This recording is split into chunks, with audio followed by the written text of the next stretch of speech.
Linis tayo ng condenser mga boss. Yan o. Oh. Tingnan ko yung katubang mo sir. Kaya ano o. Ito yung dumi na yan. Malaking tulong talaga pag nalinis na natin sa condenser mga kababayan. Ayan o. Ang itim o. Sobrang itim. Kaya nahilaw ang labig ng aircon nyo sa tanghali o kaya tirik ang araw dahil sa dumi na ni condenser. Parte kasi radiator. Okay?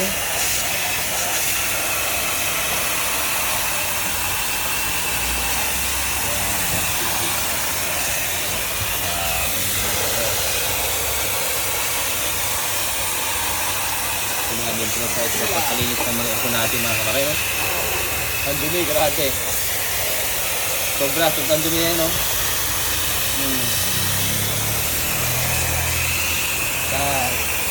Tandaan nyo mabuti mga boss, hindi lang evaporator yung ipapalinis pag magpalinis kayo. Malaking tulong pag ibaba natin si condenser. Right, tatagan natin na ibaba. Hindi yung doon mo lang i-sprayan. Alright.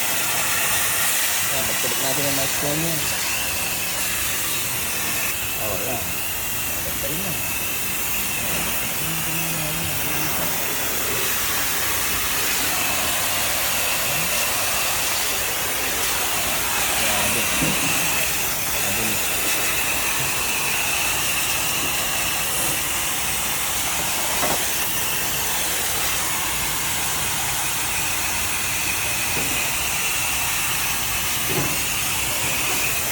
Oh, possible. Baga ganito na yun.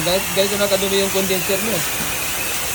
So, ito yung dahilan kaya nahilaw yung lamig nyo pag sa tanghali, kaya tirik ng araw, kaya nakahinto, dahil mabdumi na si condenser. O, tingnan nyo ito. Kaya ito, pinapagitan namin para may idea kayo. Kaya ito, araw-araw ito yung ginagawa namin. Sinishare namin para sa maliit na parang ma-take po kayo.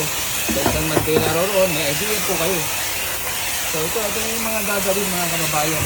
So, kailan tatagaan talaga natin sa pag-general, ibaba natin yung condenser. Hindi yung doon mo lang i-spray ng nakakabit. Malaking tulong pag naibaba natin to, nalinisan natin mabuti. Tapos yung radiator, ma-sprayan din natin yun. O, yan siya yung quality, di ba? Matrabaho sa matrabaho, pero ito yung mabuti na paggawa mga kababayan. Alright? Ito, mabalisin natin. Pagkatapos natin na malinisan yan, ito, ipa-flashing namin. Ito yung gamit namin na pang-flashing. Tapos, leak test. Okay? 3 proseso ang paggawa namin dito mga boss.